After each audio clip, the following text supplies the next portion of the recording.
Let It Be a Dance.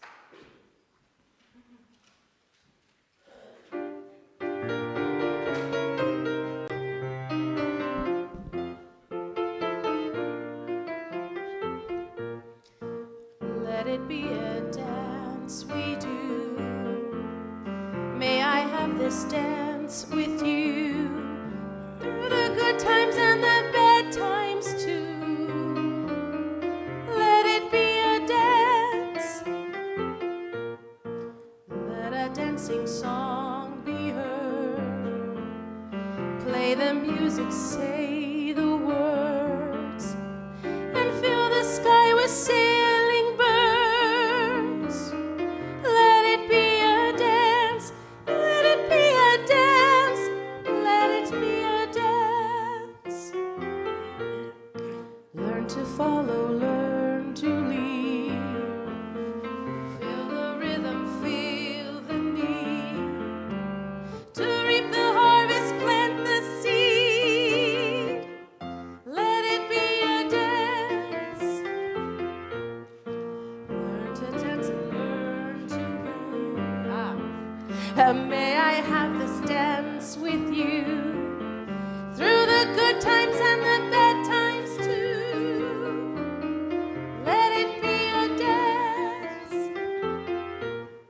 Everybody turn and spin. Let your body learn to bend. And like a willow with the wind, let it be a dance, let it be a dance, let it be a dance. A childhood is born, the old must die in time.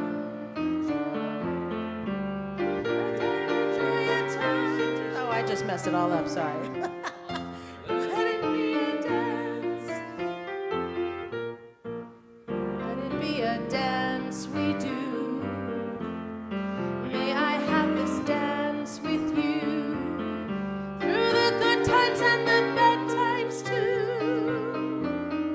Let it be a dance. There's no harm in the night. There we go. Without the dark there is no light. If nothing's wrong, there's nothing's right. Let it be a dance. Let it be a dance.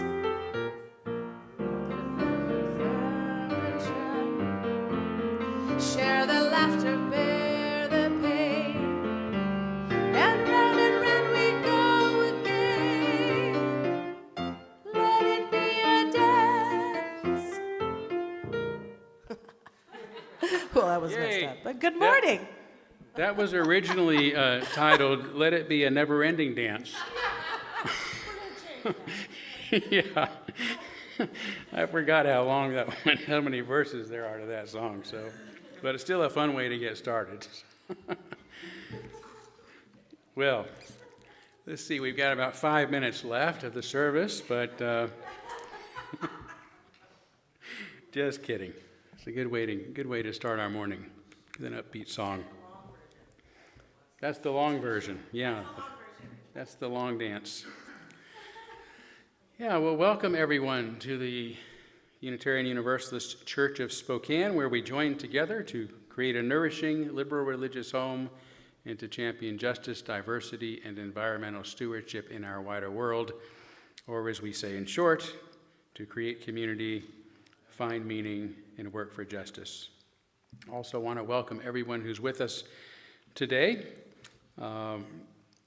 Those of you who are here at our early service in person, as well as those of you who are live streaming with us, you're all equally as welcome. This includes our visitors as well. It's great to have all of you joining us. We usually have a smaller crowd in person here at the first service, maybe a little smaller today because we're having our potluck after the second service today. So I think some folks will probably be coming for that service, but you'd be welcome to come back and join us around lunchtime. So feel free to do so. But we do welcome all that you bring with you, as always, all of your unique beliefs, background, lifestyle, experiences, differences, all that helps make you who you are. I do note that our unity candle is lit at the front of our sanctuary here, which is something we do when a church member has passed away during the week. And I got word this week that Jan Trutton passed away a few days ago in Vancouver, Washington, where she's actually lived for the past several years. I don't know how many remember Jan. Jan was 93 years old. She moved away a few years ago to be closer to her children. She and her husband, Bud Trutton, whose death precedes hers, were very active and supportive members of our community for a long time. So circumstances forced her to move, but I still consider her a member of our church. Anytime she was in town visiting, she always came to a service. So I want to keep this lit today throughout our service in honor of her light and her life. All right, we also have an event happening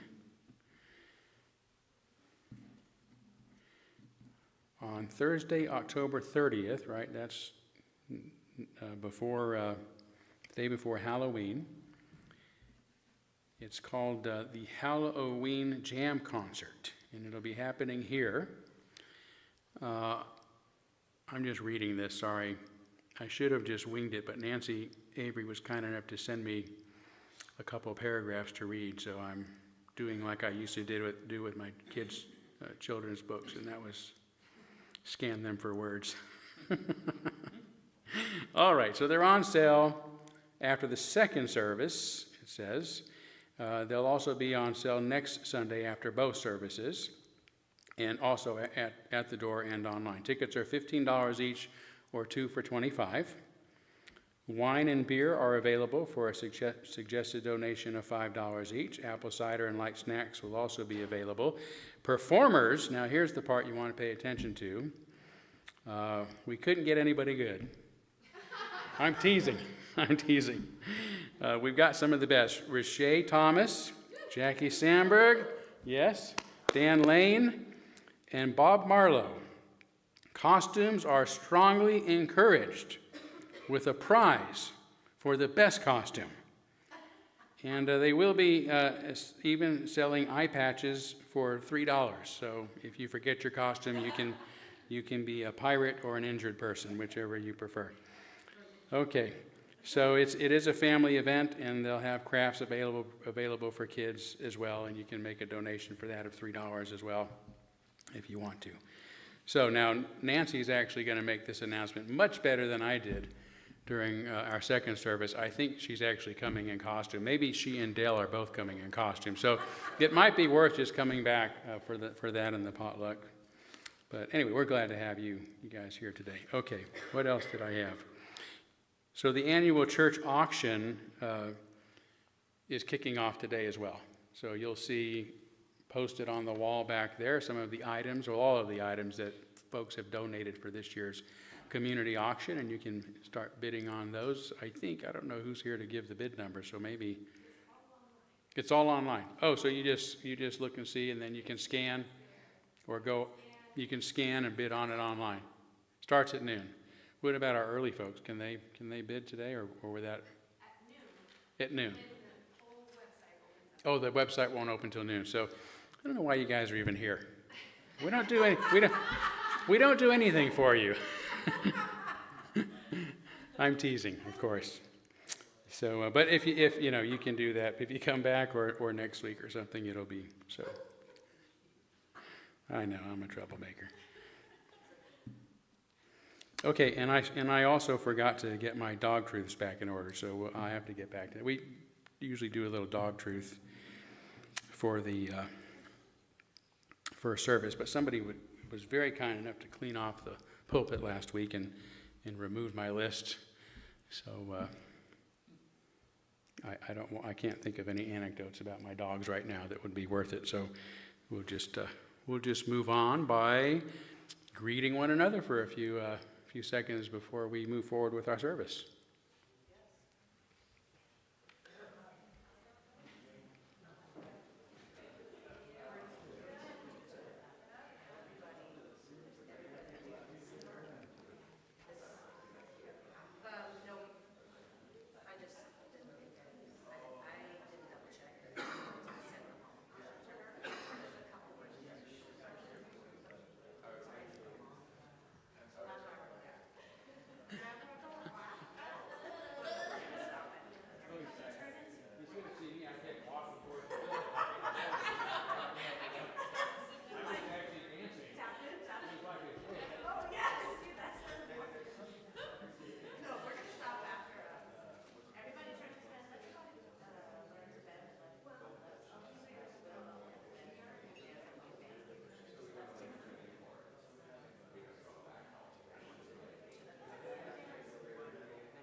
Yes, more opportunity as usual to visit during our social hour between services, so please stay for that. But for now, we are going to move forward by lighting our chalice, which is, of course, the symbol of our unity and our solidarity, of our openness and our inclusion, of our community and our individual uniqueness. May this small flame be our offering of warmth to those who are cold and alone, and a light to those in darkness. May it be a flame that ignites justice in our world and a beacon of hope to those in need, and may it reflect at least a spark of truth wherever truth has been lost, and cast a healthy shadow of doubt wherever it's been found.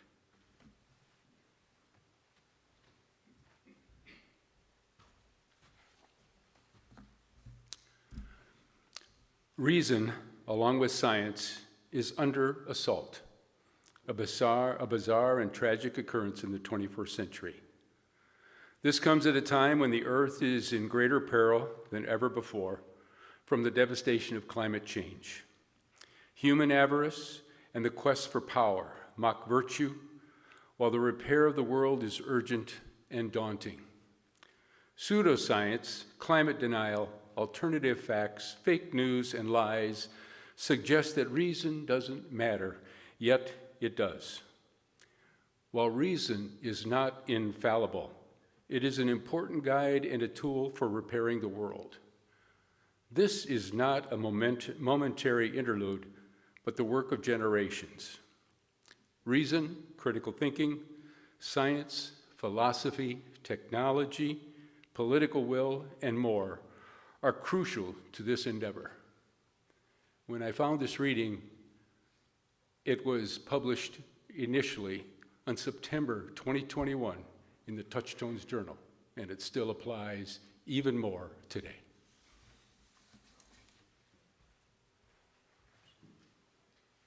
Okay, let's stand up again and try this again and sing a shorter song, a faster song. Okay, it's Let There Be Light, and it's 142 of your hymnal book. All right.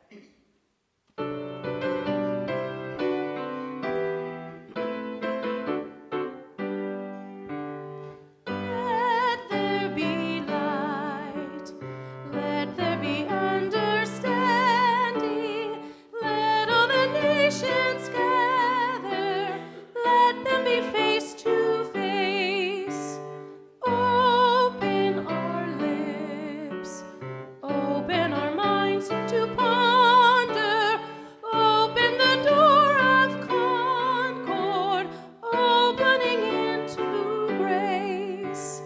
Perish the sword, perish the angry judgment, perish the bombs and hunger, perish the fight for gain. Let there be light, open our hearts to wonder, perish the way of terror, hollow the world God made. Thank you. We have a little critter crawling on the pulpit this morning. Try not to harm it. It's a cute one. I don't know what it is, but it's a cute little fella. When I see insects, I often, we're brought up to be hostile towards little bugs, step on them, they're meaningless, that sort of thing. But when you understand cosmology, these insects, if there were no other living thing in the universe, it would have an extraordinary story. How did it get here? This is life that moves and responds. And a lot of these little bugs are smarter than we think, There's been some intelligence studies on them, and they can be quite responsive. So anyway, you're in good hands today, my friend. Okay, what are we doing? Oh, our candles of care. Yeah. And we have been lighting candles for far too long on behalf of the people of Ukraine and Russia. in that region of the world, and we continue to do so today, suffering from the war and the violence and the uncertainty and the fear and the death and loss and destruction, as well as the people of Israel, the Palestinian people, that region of the world. People, who are on boats that are being bombed by our government and with no evidence that they're doing anything other than the president's word, such as it is. For the people of Darfur and South Sudan suffering from the war and racism and displacement and hunger there. For the frightened immigrants in our country that are suffering all manner of injustice, including just the fear of living in this country at this time. I do want to kindle a candle also celebrating the resistance, the peaceful resistance that showed up yesterday all over the country through the No Kings rallies, including here in Spokane, which is just for those who made it, is just an extraordinary turnout. Despite being there for very serious purposes, it was almost celebrative. The mood, it was not a mood of anger and hate and anything that would lead to violence, but really a show of enthusiasm over the tremendous solidarity, the tremendous unity of peaceful people in this country just wanting to maintain our democracy and our freedoms. So I'm very grateful for everyone who showed up, and particularly the organizers who've done just such an extraordinary job making this happen on such a large scale. So let's take a moment of silence on behalf of others that you might be thinking of as usual, and you're able to name them aloud at this time if you'd like.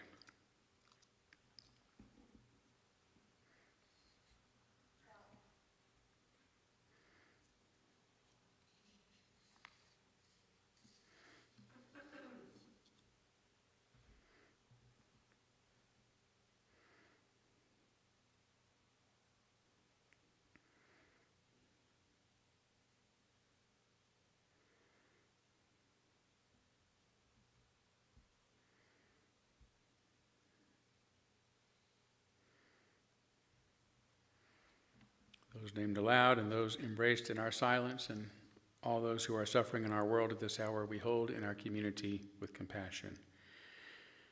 This is our third Sunday special collection, and this month's special collection is on behalf of Transitions. Transitions, for those who don't know, is a local nonprofit working to end poverty and homelessness for women and children here in Spokane. They operate several programs designed to support those in our community by providing housing, job training, safe spaces, friendly spaces.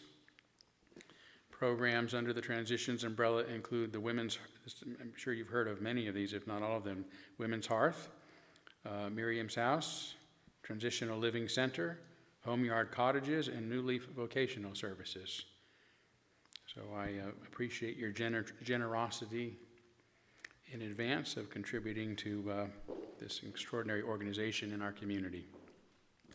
You can do so, as always, by just putting your offering in the special collection envelope. Hopefully you received with your order of service. No need to lick it. We'll recycle it if you don't. And you can also go online and make your donation if you're live streaming with us, or another time during the week if that works better for you. Just be sure and note on the donation line that that's what it's for. So with that said, we now gratefully give and receive this morning's offering, which helps sustain this community and our mission to the larger world. All right. Hi, everybody. I'm Maggie. Before I start my song, I just want to let everybody know my friend and I got into the Fall Folk Festival at Spokane Community College, which will be November 8th and 9th. We're called the Marmaladies Jam.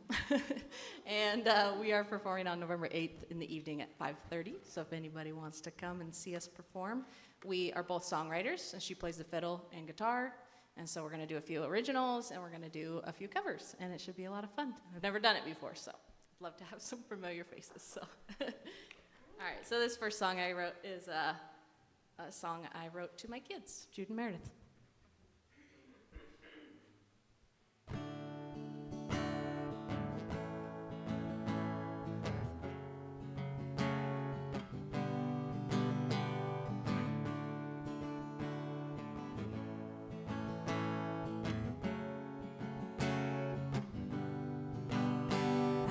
Aiming to be perfect, trying to be worthy of the love that you give me so unconditionally.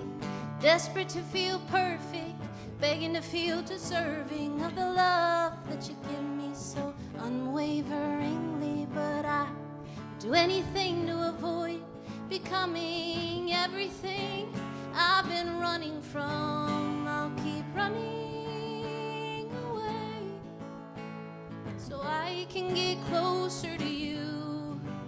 I'll keep running away so I can get closer to you.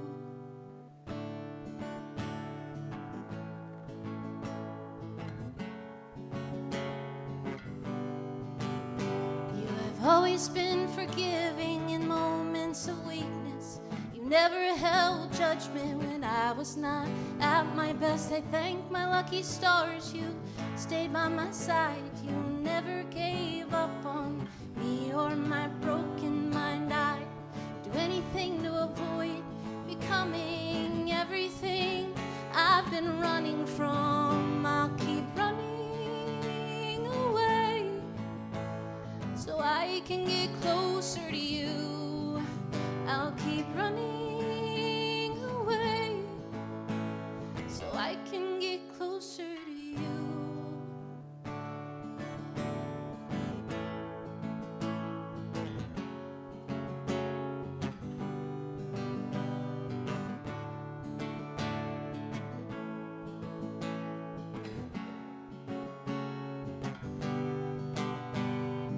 I am not perfect, I'll never feel deserving of the love that you give me so wholeheartedly. But I do anything to avoid becoming everything I've been running from. I'll keep running away so I can get closer to you.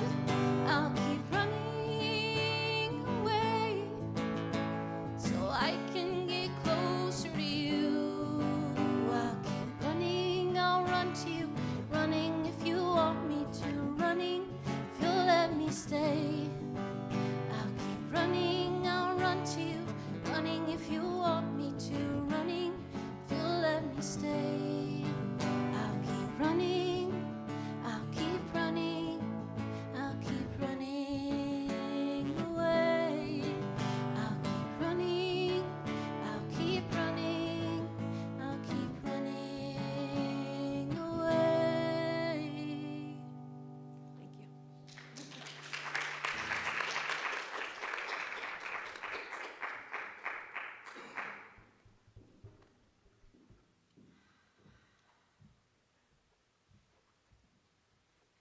you. I need a moment. I can't follow that.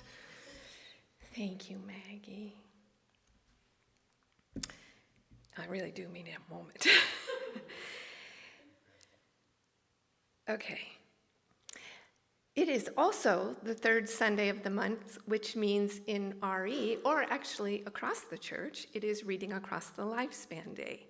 And today in religious education at the 11 o'clock service, we're going to be talking about a big word and a big concept, and that is censorship. But first, I'm going to share a story with you all and the children about banned books.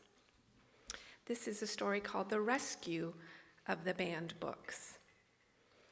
It all started one windy October, dark and stormy night, right around Banned Books Week, which is silly, isn't it, that we only have 1 week of the year to deal with books that have been banned? But it was 2 weeks ago. Down at the town library, something strange was happening. In the back corner, under the tall shelves of fairy tales and fables, sat a cardboard box with a handwritten sign, "Books that must be removed."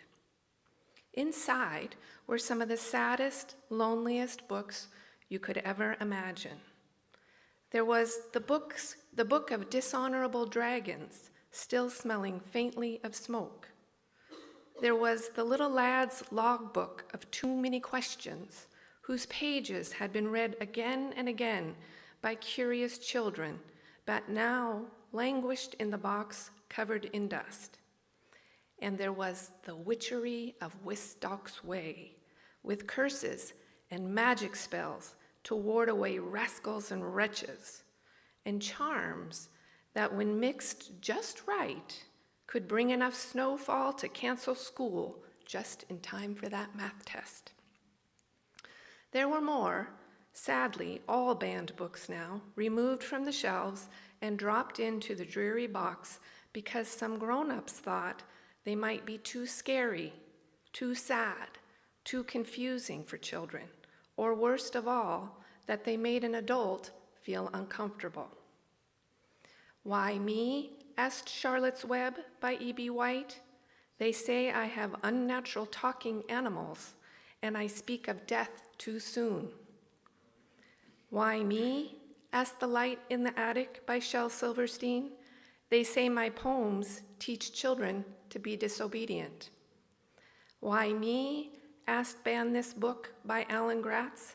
"They say I encourage children to question authority." The books whispered to one another in the soft rustle of paper. They were beginning to lose hope of ever being placed on a shelf again, let alone opened and loved by a child. But then, in the darkest hour of the night, came the glimmer of flashlights and the sound of footsteps. 4 children crept in, pajamas under their jackets and backpacks over their shoulders. "Over here. I told you it was true," whispered Iris, the oldest. "They really did put them in a box." "But why?" cried Alex, the youngest. "These are the best books. Look, Captain Underpants, Junie B. Jones, and even the scary Goosebumps, my favorites." "Shh, shh, shh," said Iris quietly, because if there's ever a time to be quiet in a library, it's when you're trying to be sneaky. "The grown-ups think they are shielding us from harm," Iris said, sounding almost grown up herself. "But stories don't hurt people. Stories help people. They help us understand the world and ourselves. They help us figure out our problems and answer our questions, even when it feels like no one else can." The books shivered with hope. "Don't worry," said Iris. "We'll take care of you." And carefully, one by one, the children lifted the books from the box, brushed off the dust, and tucked them safely into their backpacks. Before the sun rose, they quietly returned each book to its proper place on the shelves. Dragons to the fantasy section, witches to the folklore section, brave girls and silly boys right back where they belonged. When morning came, the adults were none the wiser. The shelves looked just the same, maybe a little fuller, a little brighter. But something had changed. The children knew what they had almost lost forever. And when they checked out books that week, they read with more courage, more curiosity, and more appreciation for those stories than ever before. And the grown-ups, those well-meaning, worried adults, noticed that the children were not frightened or confused at all. They were thinking, they were talking, they were growing.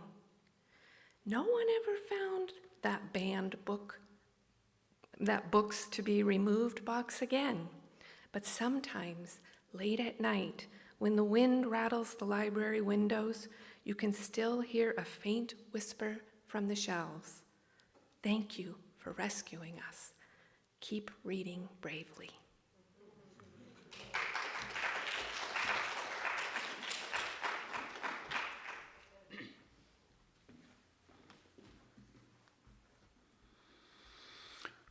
I now welcome you to a moment of tranquility and self-reflection. Breathe deeply and rest in the quiet rhythm of being. Feel the pulse of life beneath your skin, the same current that moves through wind and stone and sea. Release the noise of striving. You are already part of the great unfolding. Each breath is a reminder. You belong to this moment, to this earth, to the vast, unbroken wholeness that holds all things in gentle balance.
All right, I'm going to play another song for you.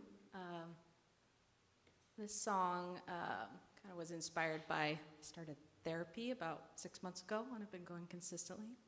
And that's the first time in my life I've done that. Had anxiety since I was a young child, pretty debilitating. And one of the things we realized was I really struggle to be my true, authentic self, even with people I'm very close with. So I have been working on it. And it's very rewarding. This song is called Really Real.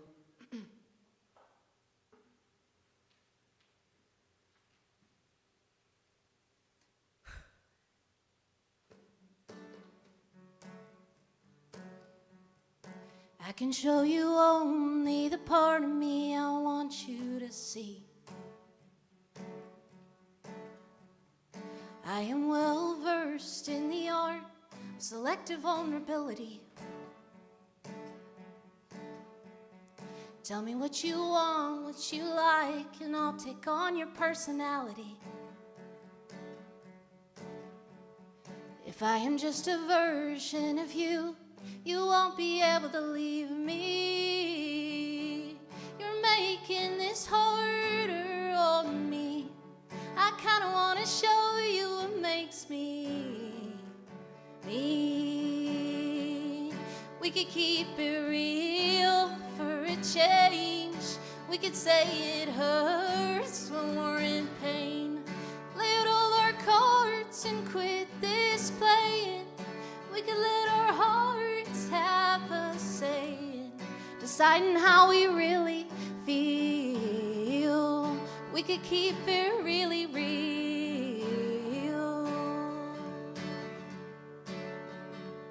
You can tell me little white lies when you wanna save your face. You can say it's fine when it's not, because you're not one to complain. Hold back your thoughts and say what you think I want you to say. 'Cause you know I am capable of taking it all the wrong way. I'm making making this harder on you. You kinda wanna show me what makes you you. We could keep it real for a change. We could say it hurts when we're in pain. Let all our cards and quit this playing. We could let our hearts have a say in deciding how we really feel. We could keep it really real. I've been living a lie my whole life. I've been living a lie all my life. You've been living a lie your whole life. You've been living in lies all your life. We've been living a lie our whole lives. We've been living in lies all our lives. We could keep it real for a change. We could say it hurts when we're in pain. Lay out all our cards and quit this playing. We could let our hearts have a say in. We could keep it real for a change. We could say it hurts when we're in pain. Lay out all our cards and quit this playing. We could let our hearts have a say in deciding how we really feel. Or we could keep it really real. Yeah, we could keep it real. We could keep it real. We could keep it real. Or we could keep it real. Real.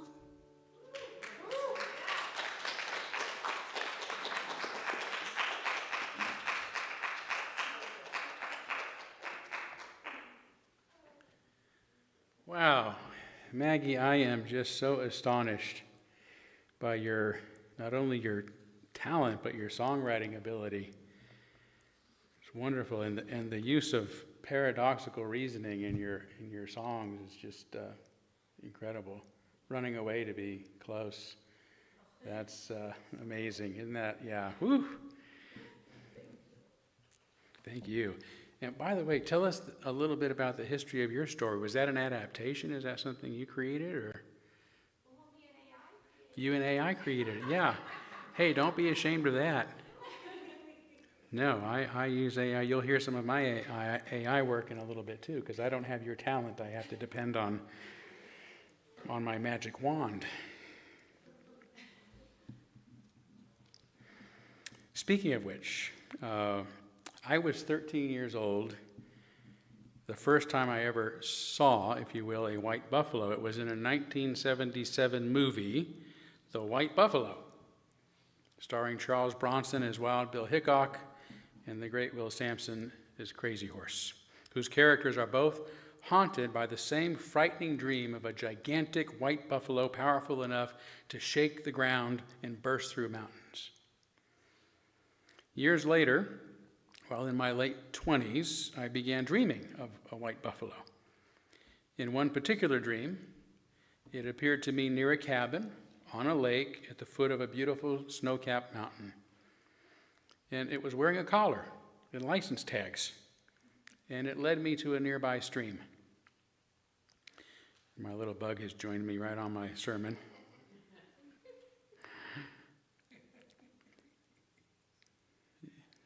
This is one of those synchronicities that I think my whole sermon is based on today. But this dream left me with a very positive feeling, although I was initially troubled by the image of this sacred being wearing a collar, as if it were merely a pet or something that belonged to me. But my mentor back then, a Jungian psychotherapist, suggested that it could also be a symbol of belonging and of affection, and that the white buffalo, a manifestation of the Great Spirit in some Native American traditions, held meaning for me, and that I needed to pay attention to its invitation to follow it along my journey across the stream of life. And this interpretation resonated with me, and I began contemplating the dream's deeper meaning. The setting, a cabin on a lake beneath snow-capped mountains, has always been my idyllic place to live, my heaven, if you will. So to borrow from Native American mythology, I found myself outside Great Spirit's lodge at the foot of Thunder Mountain. Fortunately, I was not invited into the lodge, not yet anyway.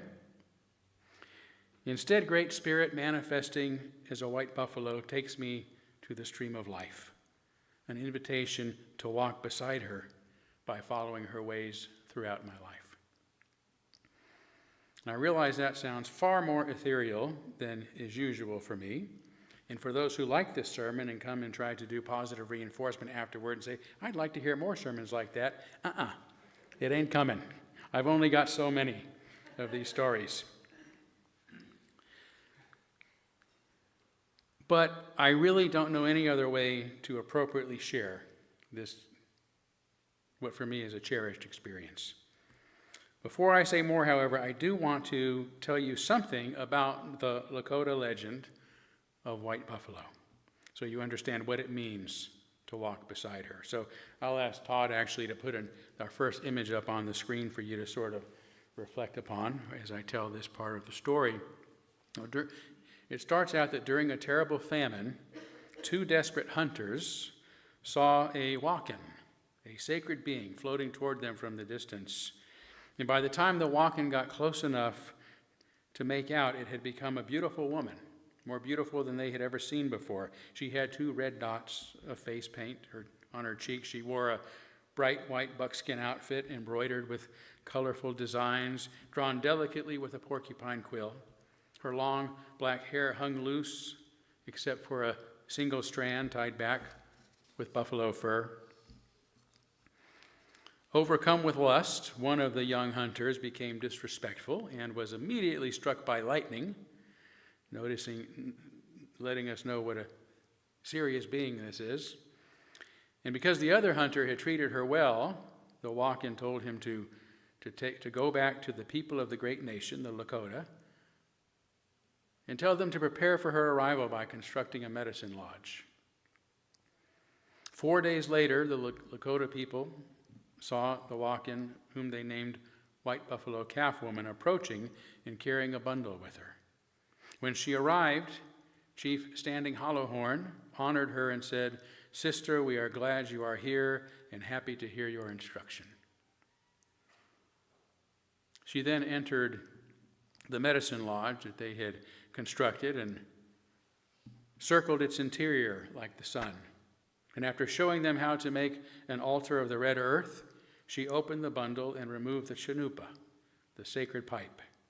And she filled it with red tobacco and demonstrated the right way to smoke it by walking around the lodge 4 times like the great sun, representing the sacred hoop, the circle without end. Its fire is the fire without end, passed from generation to generation, and the smoke is the living breath of great-grandfather mystery.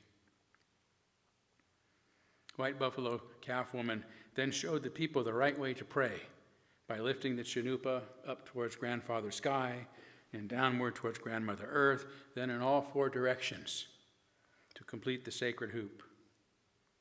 With this holy pipe, she told them, you will walk like a living prayer, with your feet resting upon the earth and the pipe stem reaching into the sky. Your body forms a living bridge between the sacred beneath and the sacred above. Wankan Tonka, the Great Spirit, smiles upon us because we now are as one. Earth, sky, all living things, the 2-legged, the 4-legged, the creepy crawlies.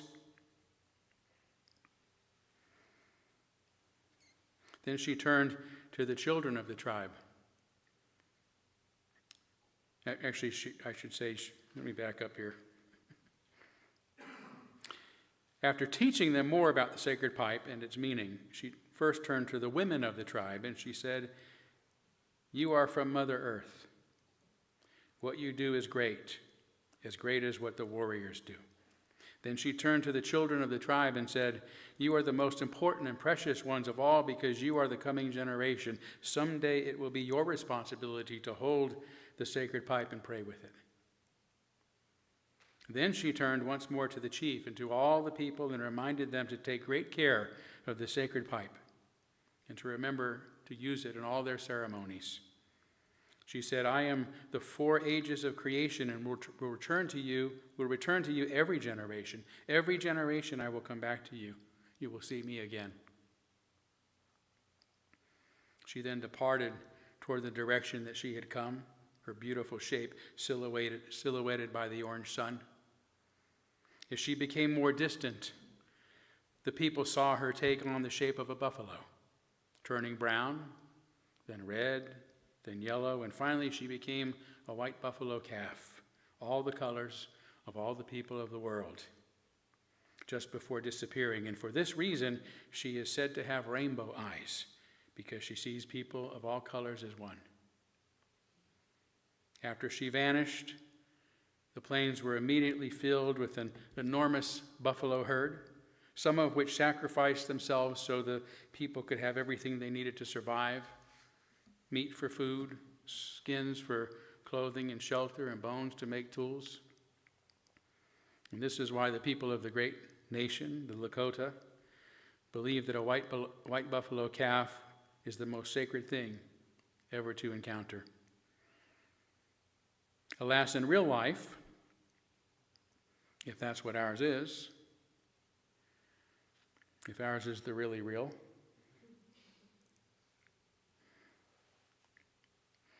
the last white buffalo known to have been born had been in 1933, given that the national herd had become almost extinct by then, with less than 500 head still alive. It was believed that the anomalous gene resulting in the rare birth of a white calf must have been wiped out, with numbers so few. But when I was in my 30s, many years after my dream, I learned that in August of 1994, a white calf had been born on the hobby farm of Dave and Valerie Heider in Janesville, Wisconsin, just north of Chicago, Illinois. The Lakota named her Miracle. And I wanted to go visit Miracle the moment I learned about her, because the impact of my dream years earlier had remained with me. But it would be 6 years before I finally had the opportunity to do so.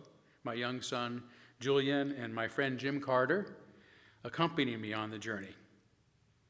I called in advance to ask if it would be okay for us to camp on the farm, and a kindly old man answered the phone and gave us permission, adding, "If anyone gives you a problem, just tell them Grandpa said it would be okay." And upon arrival, we entered a small gift shop that had been set up on the property and asked where to pitch our tent. Valerie Heider politely informed us that they do not allow strangers to overnight on their property. She wasn't happy when I told her we've driven all this way after Grandpa said it would be okay. Shaking her head, she said, "Wait here while I go talk to my husband." A few minutes later, she returned and instructed us to go out and speak with Dave Heider. When we found him, he was sitting atop his very noisy tractor, a tall, thick, rugged, gruff hobby farmer who worked as a truck driver by day. He gave us a suspicious once-over while determining whether or not to make good on Grandpa's promise. Being a staunch Republican, as it turns out, he was especially leery after my friend introduced himself as Jimmy Carter. Upon explaining he's no relation to the Democratic president and that he prefers going by Jim, in a bit more ice-breaking conversation, Dave Heider agreed to let us stay. He even invited us to stay in the teepee that some Native American dignitaries had permanently set up on the site for their visits. And the idea of spending the night inside a real teepee thrilled my son. Now, Todd, if you can put up image number 2. So before setting up camp, I spoke a bit more with Dave about Dave, who told me about some of Miracle's story, about the day she had been born, and how on a whim he called the local paper in case they wanted to come take a picture of a rare white buffalo calf, and how surprised and overwhelmed he and Valerie were to soon have tens of thousands of Native Americans, among others, coming to their small farm from all over the world. He also admitted that at first all they could see is dollar signs. But once he realized what Miracle represented, they felt morally obligated to share her free of charge with everyone, even though they had offers to buy her from all over the place, including from Ted Nugent, Ted Turner. Dave said the Indian nation of South Dakota offered to trade every buffalo they had for her. But he kept her on this humble farm, tucked on the outskirts of one of America's small working-class cities, riding his tractor and driving his truck because it was the right thing to do. He told me about the many times he'd seen her come down from the hill, stand at the wire fence, and look at one person in a crowd of hundreds. Inevitably, he said that person would come to me afterward and tell me they were dying of cancer or something like that, and that they wanted to come and visit Miracle before she had died. Or before they had died, I should say. And astounded by all of this, I said, I suppose she's the closest thing to a pope or a Dalai Lama we have here in the United States. He's been here, Dave replied. Who? I asked. Him, that guy you just said. The Dalai Lama? I said in disbelief. He told me that he'd once noticed, in his words, a couple of little monks running around the place. That's how Dave spoke. Which wasn't terribly unusual, he said, since they had visitors from all over the world. He remembered this particular occasion, however, because one of the monks eventually came to him and said, "My master wishes to speak with you." It was an unusual turn of phrase, to say the least, but Dave Hyder followed the man to see his master, who told him, "Miracle and I are here on the same path this lifetime. And it has been very important for me to spend time with her alone. I want to thank you for all that you and your family are doing for her and for allowing us to come here." And the next day, the servant returned and handed Dave a silk scarf, explaining that it was a gift from His Holiness the Dalai Lama, who apologized for not being able to reveal his true identity, but he needed to keep his presence concealed because he had risked leaving his bodyguards behind in order to spend sacred time alone with Miracle. So he couldn't let anybody know he was there. Just before sunset, Julian and Jim and I sat along on a log just outside the electric fence separating us from Miracle's pasture. The fence was covered with hundreds of ribbons and dream catchers that past visitors had tied upon it. It might surprise you to know that Miracle was no longer white, unless they are albino, which is not a true white buffalo. White buffaloes are born pure white instead of brown, as other buffaloes are. But within the first year, they turn from white to yellow to red to brown, to all the colors of all the people of the world. And just like white buffalo calf woman does before disappearing. And by the time I met her, Miracle looked like any other buffalo and was accompanied by a small herd consisting of herself, her young calf, another female with a slightly older calf, and a large bull. And while setting up camp, I had observed her acting much like an ordinary bison, chasing the bigger calf away from her own when they got to playing too rough. But as we were sitting, they all came by to check us out.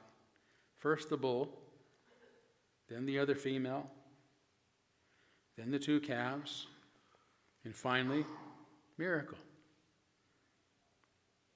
But upon doing so, she stopped, and she stood before us, within our reach. And in that moment, she stopped being the attentive mother that I had witnessed earlier, allowing her calf to frolic freely with the other in the distance. It was as if she understood our presence and decided to personify the goddess that we had come to visit. She wasn't tame by any means. Bisons aren't, not even those raised on farms. She let us know immediately that she wouldn't tolerate any physical contact, that was improper. It reminded me of the ancient belief that touching the sacred is profane, that the totem is taboo. So instead, as is my custom, when I demonstrate reverence for something that I consider sacred, I prostrated myself 3 times on the ground, and my son and Jim followed my example. They didn't know why, but they did.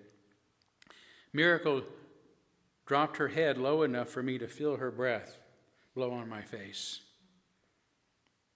And I pulled some of the sweet grass that was just beyond her reach on my side of the fence and placed it on the ground beneath her, which she ate as an offering. She also remained, never departing, until we did sometime after dark. And the next morning, she came and stood before us again, not leaving until it was time for us to go.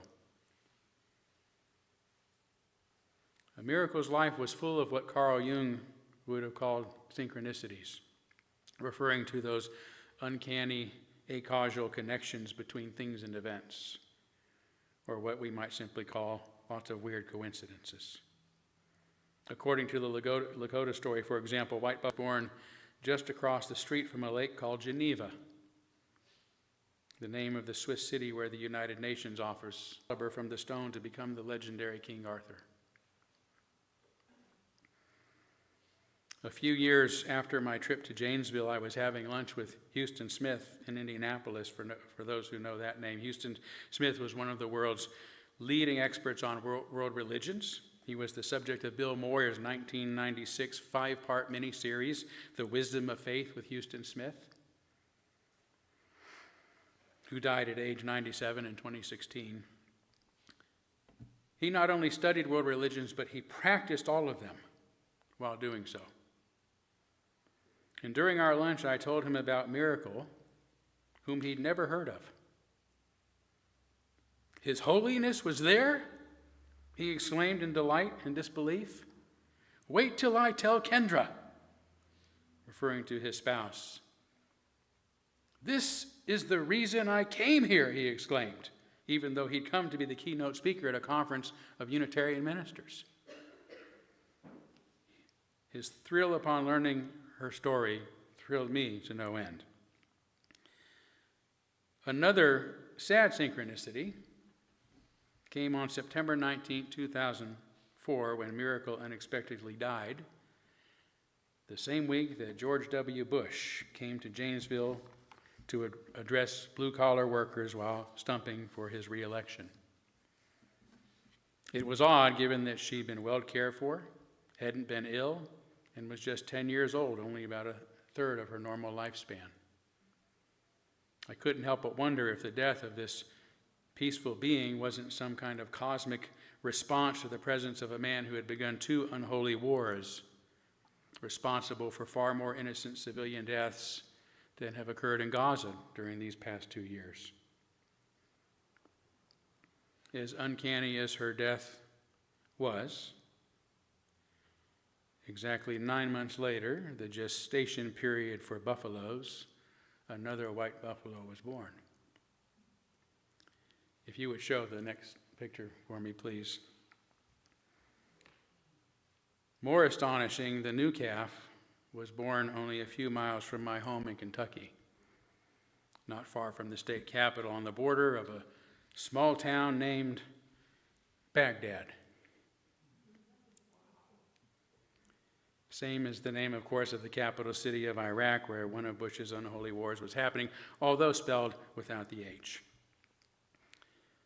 Just as Miracle was symbolically born in Geneva, a place of world unity, on a street called Avalon, symbolizing her high status, it was as if she'd been symbolically reborn in a war zone, where her presence and message of peace and unity was most needed. Call it synchronicity, coincidence, mysterious, or just weird. The new calf's birth seemed a continuation of Miracle's own story and her presence and her purpose in the world. I went to the new buffalo's naming ceremony, led by a local tribe of Native Americans who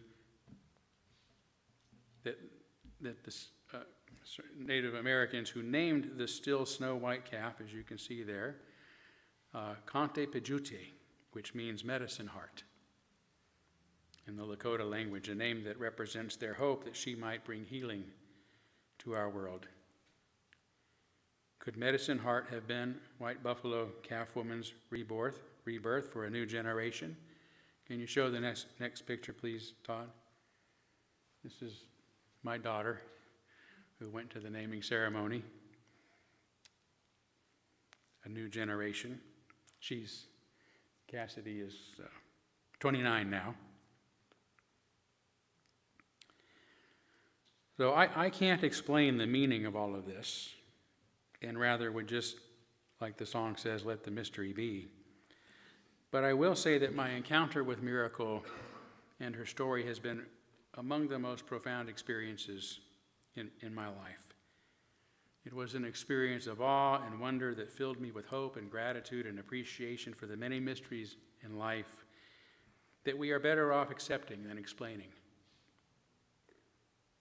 What I do understand is what it means to walk beside her along the course of our lives and to walk in harmony with all that is. And rather than merely explaining it, after my encounter with her, I was inspired to write song lyrics about what it means to see the world through her rainbow eyes. Until recently, however, 25 years later, or whatever it's been, being that I don't write music, and I could never really find anyone who would take it on as a project, I could only read it as a poem. But now, thanks to the magic of artificial intelligence, you are among the very first to hear them as the inspiring song that they were always meant to be. Todd?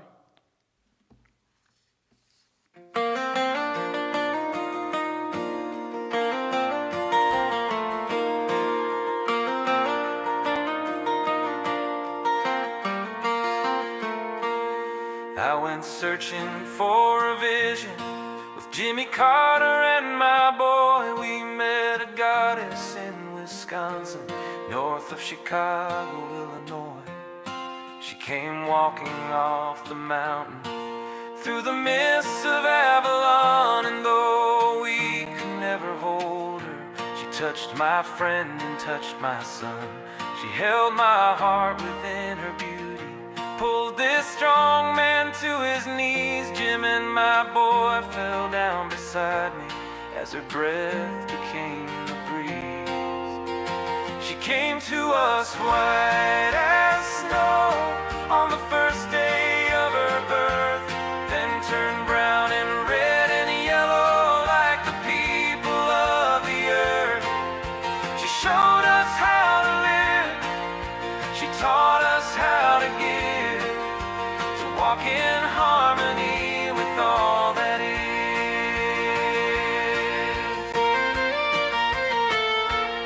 She came to us with a mission, saw the world with rainbow eyes, pray in every direction, bless the earth and bless the skies, and see your own reflection in the face of everyone. Take what you need each day to live, learn to love and to forgive, walk in peace, wonder and beauty, revere all creatures great and small, offer thanks for every blessing and your heart to one and all. She came to us white as snow on the first day of her birth, then turned brown and red and yellow like the people of the earth. She showed us how to live, she taught us how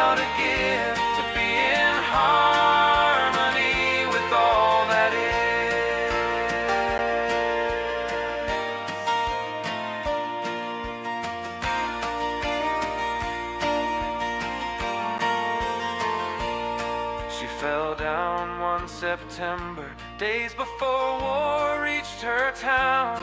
Now our hearts must still remember the great miracle we found. So we'll try to walk in beauty, and we'll try to live in peace, to fulfill our sacred duty, help awaken those who sleep, till white buffalo calf woman returns to walk the earth again. We'll give our thanks, care for the land, and treat all people as friends. She came to us white as snow, a sign of sacred birth, and blossomed into every shade, the colors of the earth. She taught us how to live, she taught us how to give, to live in harmony with all that is. She promised each generation she'd return to the promised land, teaching all the nations how to gather hand in hand. Who knew that I would live to see a new miracle reborn? 9 moons since the day she fell in a home broken and war-torn. Her tears of love, her healing heart, can mend the wounds of pain, give this violent world a brand new start, to live anew again.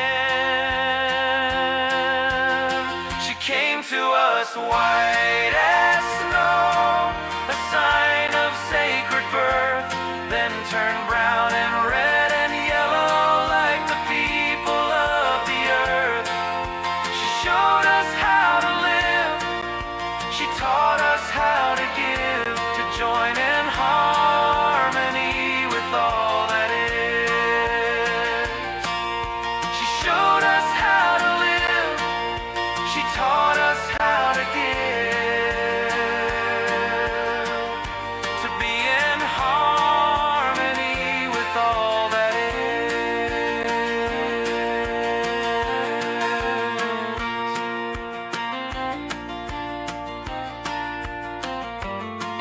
To be in harmony with all that is.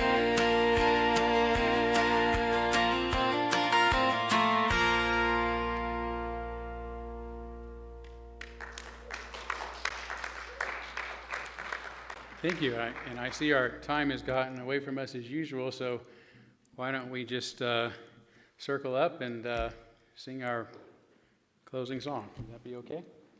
Yeah. I think that works as a benediction for today. Is that okay? Yeah?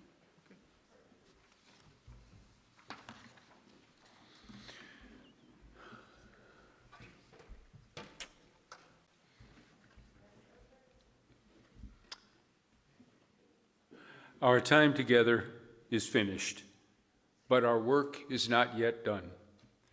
May our spirits be renewed and our purpose resolved as we meet the challenges of the week to come. Our chalice flame will be extinguished until once again ignited by the strength of our community. Go now in peace. Amen. Blessed be. Salam alaikum and shalom.